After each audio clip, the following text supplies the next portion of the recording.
everyone. Happy Friday. Annie Dickerson here together with the amazing Julie Lamb. And guess what we've got?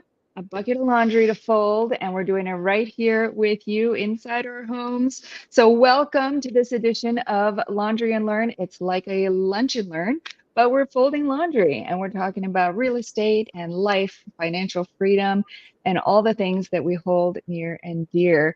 And so today we're going to jump right in. Earlier this week in our newsletter, we shared Julie's personal framework and rules for investing, which is such an important thing just to hear different perspectives and hear from different people on how they evaluate different opportunities, especially in times of uncertainty like this. So, Julie, I'll hand it over to you. Walk us through or give us some context for how you started to think about investments. I know you've been investing a long time, and how you started to come up with these sort of standards or rules, and just walk us through them. Yeah. It's interesting because at the time that I had met you, I think I was just more seriously getting into real estate investing. And then probably like 10-ish years before that, you would have laughed if I told you what my investment strategies were, because there were none. I had no investment strategies, and I, was, trying to figure some out, but I didn't have any at all. And, it was really when I met my husband that he was the one who really started to teach me about, the first thing that you need to invest is you need to have some money. So he taught me all about saving and paying down credit card debts and not driving fancy cars and all these kinds of things. But so he had found a hole in your plan, let's say. Found a hole in my plan. That's right. But yeah, the thing that, all of these rules, about, I don't know, maybe 6 of them or so, were rules that I've learned over the last, 10 or so years that I have been investing more actively. And, I'm going to kind of just run through them. But, I heard this one actually on a podcast, and I thought it was so good. And she said, never invest more than 10% of your overall net worth into any one investment. And I thought that was such a good one, because it just says so much about, diversifying and limiting your exposure to risk. And it's such a hard one to stick to, particularly if you find a good deal and you're like, man, I want to get in on this, and you don't want that FOMO, right? And you want to make sure you get on that train, whatever it may be. But I've stuck to that, and it's been, and it's served me well. And again, because you just don't, you don't get the exposure to risk. Now, the flip side of not getting the exposure to risk is you also don't get the potential upside, right? When the deal, whatever deal it may be, hits big. So that's the first one. The second one is that I never invest in something that I don't understand. And that was a rule that I kind of came up with myself, because just kind of made sense. It's like, if you don't understand it, you're not going to understand how the thing makes money, and you're not going to understand how you lose. Big trouble, I'm laughing because I've totally broken this rule before, because I'm like, oh, I have a friend who has invested in this thing, and they made a ton of money. And if they can do it, I can do it. I don't fully understand the whole investment, but if they did it and I trust them, they're good, smart people, and they've made money, I could do it too. And I've totally broken this one where I've jumped in without fully understanding, and I lost my shirt. No surprise. So and same thing for me. I have had my own fair share of experiences investing in a business, and other things that I just don't fully understand. It's not my specialty, right? So spend the time you need to get to know something and feel really confident before you move forward. Number 3 is never investing more than you can afford to lose. I talk about this all the time, when I used to talk with investors regularly, and they're telling me crazy things, like they're going to go pull money out of their home to invest. And I'm like, don't do that. Like, no, this should be money that, like, it's of course not throwaway money, but money that, like, if you lost it, it's not going to affect your lifestyle. Right. And so that's a big one. That I think a lot of investors, and I think a lot of it is that FOMO, right? And people don't want to miss out. But be careful with that, because if you invest $100,000 and you couldn't afford to lose that $100,000, it's going to be tough times, and it creates a lot of emotion, for the person who's investing, who then subsequently lost. So that's the third one. Always invest in various asset classes and locations. In other words, diversify.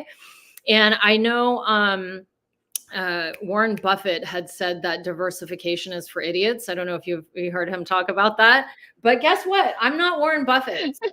I'm an idiot, I guess. And so, that's been another rule, is diversify locations, asset classes.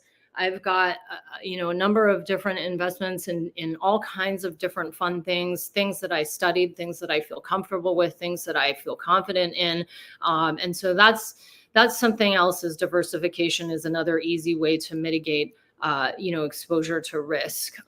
Always create passive income streams, multiple passive income streams. So don't just like your job, don't rely on one job and that's all you have to generate revenue to bring money into your home, right? Make sure, you have different sources, whatever that may be, side gigs, passive income, rental income, all kinds of things in addition to your primary job. And that's another way to mitigate risk, as you go, different investments may go through different periods of time when they may not pay out, what they were supposed to, or what you thought they were going to, that you have other avenues for income to fall back on. And then let's see, the last one is to always have 12 to 18 months worth of savings to fall back on. I think, a lot of the common, suggestions out there that I always hear from financial, people, is to make sure you have 6 months. And I'm like, 6 months? Oh my gosh. Like, my family will be dead in 6 months if we need to make sure we have much more than that, especially when you're a real estate investor. Sometimes deals don't exit when you need them to exit and you're stuck. Mm-hmm. So Yeah. that you can go like a long period of time, without having income, is also another, probably my last rule for investing. But yeah, what about you? Those are mine, Yeah. but what do you have? I'm gonna say same, Yeah. all the same things. I love those. I'm like, I saw those rules that we put out in the newsletter. I'm like, oh, these are good. I'm gonna adopt these now. They're so, I mean, they make so much sense, right? It's something like investing, unless you've been doing it a long time, all of those rules are like, they're every single one of those, I can tell, and myself included, they're hard-earned wisdom. Yes. I Yes. mean, like, for each one Expensive. on that list, right? You had to pay tuition Oh to get yes. that rule on your Yes. list. That's And ridiculous. so I've been there too, and it's something hard to codify, right? Because it's like, especially if you're only investing in maybe one or two deals a year, you're like, okay, well, this one will be this way, this one will be that way. And it's hard to systematize it or create those rules or that framework until Yeah. you've been doing it for a while. But this is a great shortcut for people who are maybe newer or trying to figure out, get their feet under them in this world, or even people who've been doing it a while but haven't really been thinking about it, and haven't put a system to it. This is a great framework to start with. Yeah, yeah. So anyone who's out there who's just getting into investing or is already investing, you can go two ways. One, you can go pay your tuition, or you can just take this list and follow them and, probably be a-okay. But yeah, that's I mean, exactly right. These lessons were learned from experiences, close calls, right? And so when you have a list like this, it's not something that you just, read in a book and come up with. They're lessons you learn because of the experiences you went through. But yeah, Yeah. yeah, And for anybody watching this, whether you're here live with us or you're watching the recording later on, at Good Egg, we very much value community, and we don't profess to ever know all of the answers. This is why we're just sharing our personal approach, but in a year or two, our rules might change. And so we always love hearing from you. So if you have rules to add, uh, yes, things that you've learned through your investments, or mistakes or things learned along the way, share them in the comments with us. We'd love to see them. We'll add them to our list. And then I'm sure others will benefit from seeing your wisdom as well. That's the only way that we're all going to succeed in this, is by helping each other. So I invite you to share your thoughts down below. But out of that list, I wanted to say, what was the one that you said after diversification? Oh, the multiple streams. The yeah, multiple streams. This was one I was really thinking more deeply about recently, because my personal journey was, I know you still have some rental properties. I kind of gave up on that when everything fell apart in my own personal rental property journey, and I built up this small portfolio of small multifamilies, and then everything went wrong all at once. And I said, I can't do it anymore. I'm going to sell it all off. So I sold off all my rental properties back in, I think, 2021, 2022, and have been investing only passively in syndications. But recently, I was thinking further about this as I was talking to somebody about this. And I really see there's so much benefit to doing both. And because hmm, there's different goals for each, yeah, right? With your rental properties, you have control. There might be more cash flow because of the way you've structured it. It's smaller. It kind of is dependent on that market, versus these commercial properties. They're much shorter. You're not going to hold them for 10, 20 years at a time. You're getting in and out. This the velocity of money. You don't have control, but you also don't have the responsibility. So there's a lot of complementary things. And so it's not one or the other, it's both. And I'm saying this partly to tell myself to yeah, have the courage to get back in the rental yeah, investing yeah, game, because I've been burned, but now I've discovered new tools, new strategies. I've become a different person. And yeah. so I'm contemplating, but it's a good reminder, the multiple streams. That's a good one. Multiple streams, and that speaks also to the diversification too, right? Yeah. It's making sure that you don't have everything all in one type of investment, or one asset class, but making sure that you've got a little here and there. And I think that's one of the things that, my husband was really good at. I discovered very quickly after meeting him. He's very transparent, but we used to joke that he was a squirrel, because he would have, money here, money there, this thing, that thing, this little side gig and that thing. And it was very impressive. Whereas I was Very industrious. all in on one thing, which was my job. And I depended on that, Me and, too. Look at yeah, that. We had something in common. there you go. I was saying, blinders on, like focused on my job. That was my one thing. Yeah. Yeah, yeah, Yeah. yeah. I think that's just what we've been taught, though, is you Yeah. go out, you get a good job, and you save, and then you buy your first home. And meanwhile you're having babies and you're not even paying attention to investments. What, like, who's talking about investments, so yeah, life kind of has a way of getting by you very quickly. But yeah. Yes. Well, before we wrap, Julie, can you just really quick recap those rules for anybody in case they didn't get them the first time around? Yeah, yeah. So 6 rules. First one, never invest more than 10% of your overall net worth. So not liquidity, but net worth. So difference, right? Liquidity is the money that you have cash available to invest. Net worth is your overall value of your portfolio, your personal finances. So never invest more than 10% of your overall net worth into any one investment. Never invest in something that you don't fully understand.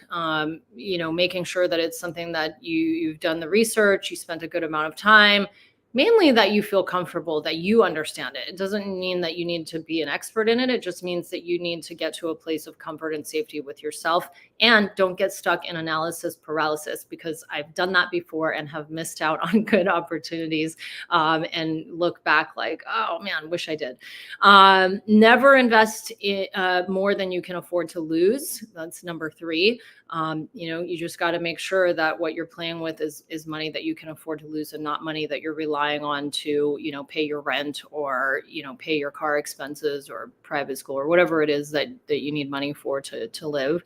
Number 4, always invest in, various asset classes and locations. So like we were just talking about, making sure you're diversified, always creating multiple streams of income from different avenues. So not just your job, or not just your investments, but, maybe have a side gig or an investment with a different group of people, but just having different streams that are coming in. Maybe you have stocks that are paying dividends, you have your syndications that are paying your distributions, you have your side gig, you have your job, and you just have all these different ways that you're bringing money into your sphere.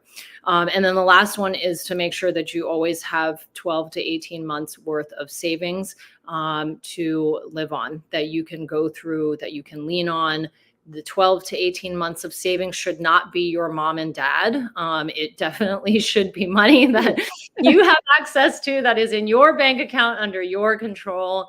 Because I know that can be the case often for some folks. So yeah. Indeed. Well, there you have it.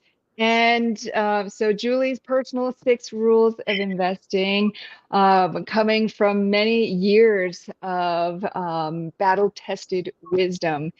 And so for all of you watching, whether you're here with us live or you're watching the recording, thank you so much for spending this time with us.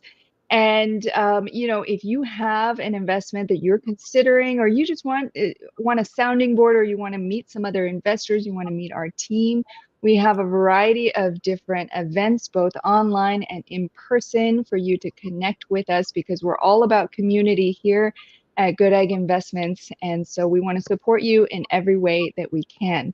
For Laundry and Learn, we'll be back in a couple of weeks. For details on that, you can check out goodegginvestments.com/events. All right. Any last words, Julie? No, headed off into the weekend to celebrate, Dad, and looking forward to it. Yeah. Yes. Are you going to watch Inside Out 2? Oh, is it coming out this weekend? It's coming out. Yeah, it's out today, Uh, actually. Yeah. So we're going this weekend to talk about emotions, that we've yeah, talked about in our previous yeah. Laundry and Learns. And anxiety and Yes. envy are going to be new Oh, characters.